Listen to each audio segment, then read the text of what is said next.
Future detected. മണ്ണിനു നൽകാനായി കാർമുകിൽ ഏൽപ്പിച്ച ലവ് ലെറ്ററുമായി മഴത്തുള്ളി താഴേക്ക് കുതിച്ചു.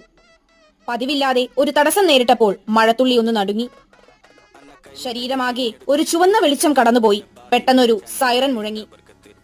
കൂടെ ഇങ്ങനെയും ടെററിസ്റ്റ് ഡിറ്റക്റ്റഡ്. ഹോളാ ചിക്കോസ്, മന്യ ഹിയർ. ഗായ്സ്, നിങ്ങൾക്ക് മനുഷ്യരോടല്ലാതെ മറ്റേതെങ്കിലും വസ്തുവിനോടോ വിഷയത്തോടോ ലവ് അറ്റ് ഫസ്റ്റ് സൈറ്റ് തോന്നിയിട്ടുണ്ടോ? എന്നാൽ എനിക്ക് തോന്നിയിട്ടുണ്ട്. മഴത്തുള്ളിയോട്, അതിന്റെ ശബ്ദത്തോട്, വെള്ളം ഒഴുകുന്ന ശബ്ദത്തോട്, ഇടിവെട്ടുന്ന ശബ്ദത്തോട്, അല്ലെങ്കിൽ പക്ഷികളുടെ ശബ്ദത്തോട്, അങ്ങനെ പലതിനോടും എനിക്ക് ലവ് അറ്റ് ഫസ്റ്റ് സൈറ്റ് തോന്നിയിട്ടുണ്ട്. അത്തരത്തിൽ ലവ് അറ്റ് ഫസ്റ്റ് സൈറ്റ് തോന്നിയ ഒരു വിഷയത്തെ ആസ്പദമാക്കി എന്റെ മനസ്സിൽ ഉറങ്ങിക്കിടക്കുന്ന ഒരു പ്രകൃതി സ്നേഹിയായ കവിയത്രി ഭാവിയിലെ പ്രകൃതിയെക്കുറിച്ചുള്ള ചിന്തകൾ കൂടി ഉൾപ്പെടുത്തി സൃഷ്ടിച്ച ഒരു കവിതയാണ് നിങ്ങൾ നേരത്തെ കേട്ടത്.